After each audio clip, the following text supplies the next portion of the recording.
I'm going to shame everybody. 0 or prologue.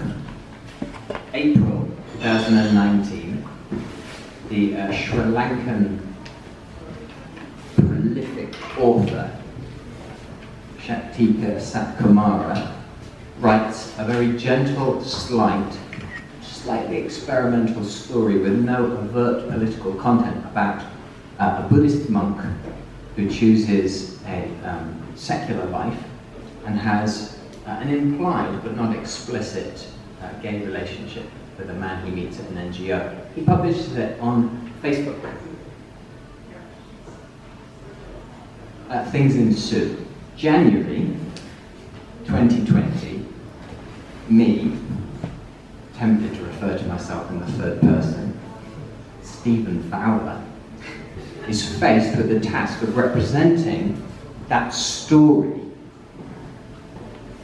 and the events that ensue in a performance, because often I like to do gestural performances which condense the meaning of those events and the stories into a live setting. So last year, celebrating the rock-hard resistance of Oleg Sentsov, I talked about obnoxious courage while hammering nails into fruit and eating it, risking my teeth. And the year before that, to celebrate the remarkable courage of Hadija Ismailova, I switched all the lights off and shined torches in people's faces while talking to them.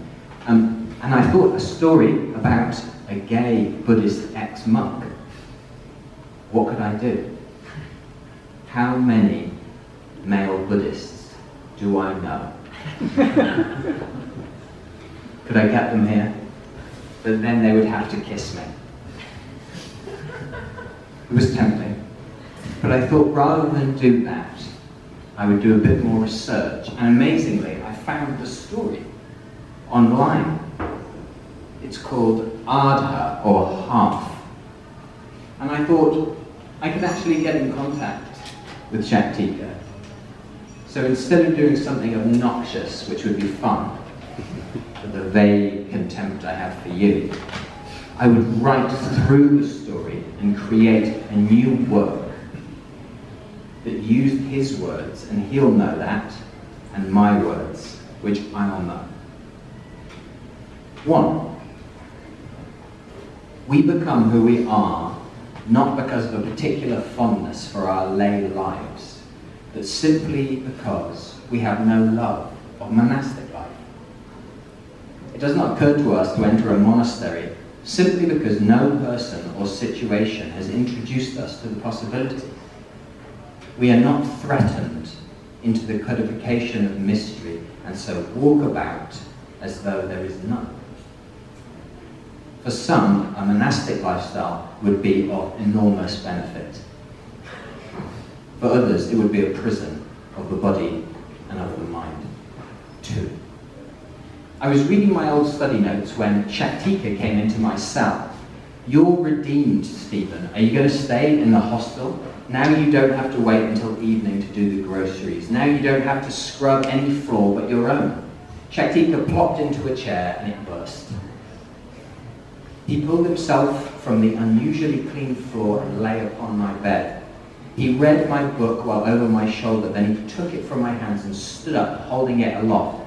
You are reading my story, Steve, Shakthika said, and it's not even the one I gave you. It is, though, going to go places. They're going to instruct people with it. They're going to reach out beyond the particular fondness they have for duty and the fear of fertility, and they're going to get to know others like me through a dark, slight hole in the pages, like a small cut, or whatever the space is in a wire that carries electricity. In there, I'm going to be writing more too and posting it. Not quite laughing, but trying to be amused. I was alarmed. You should leave. Come out to the boarding place with me, Shakthika, I said. No, he replied. Within the monastery is where I belong. 3. I just added that opening to my story because I didn't want to speak about the specifics of Shakthika Sathkumara's work being compressed into one tale he posted on Facebook when he's written hundreds and published dozens of books and has written about every subject that has interested him, not just the possibilities of a monk becoming a layman, or a layman ex-monk maybe having a boyfriend or a best male friend, because I wouldn't want our imaginary meeting to be overshadowed any further than it has by his arrest and condemnation and the general threat to his existence by ultra-nationalist Buddhists who are afraid of Muslims in Sri Lanka as a context for mugging anyone who suggests possible experiences I find to be obvious. I also wanted to align myself with Shakthika because his story, the one that has got him into so much trouble, is actually a postmodern Chinese box meta story that they misunderstood, written in a complex layered series of revelations where you can't tell where he begins and his monk ends. 4. An ex-monk cannot know to introduce himself as just a man, and so must tell everyone he meets he was once a monk. But now everyone knows that I used to be a monk.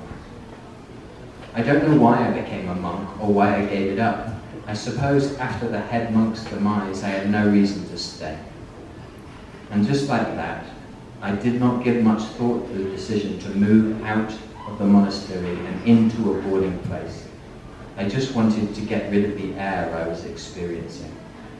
When I was a monk, I thought society had regressed, but now I know it hasn't. I thought everyone would marginalize me. Instead, I was welcomed. It was only after I realized and had made the break that I met Lloyd on his motorbike. 5. Shakthika was dragged and then pushed into a dark room by 2 people. As he collapsed, the door slammed shut. He tried to peer through the faint light. He was able to make out a head priest lying in a corner. He was in some form of great discomfort. Shakthika moved towards him. He wasn't asleep. His eyes were brimming with tears. Seeing Shakthika, he just stood up. Shakthika was terrified by seeing the blood that surged between his legs.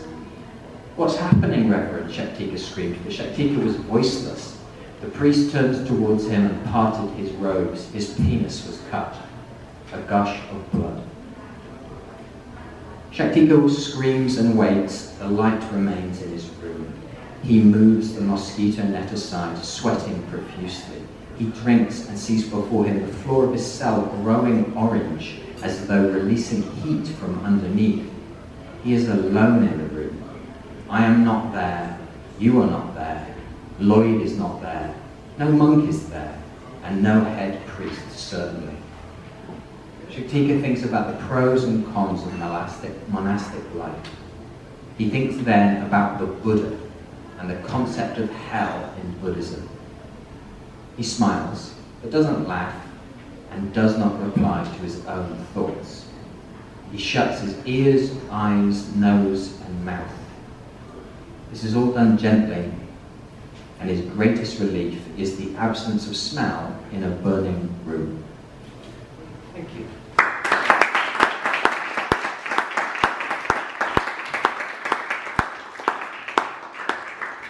Speaking next will be Nick Foxton for Stella Nyanzi.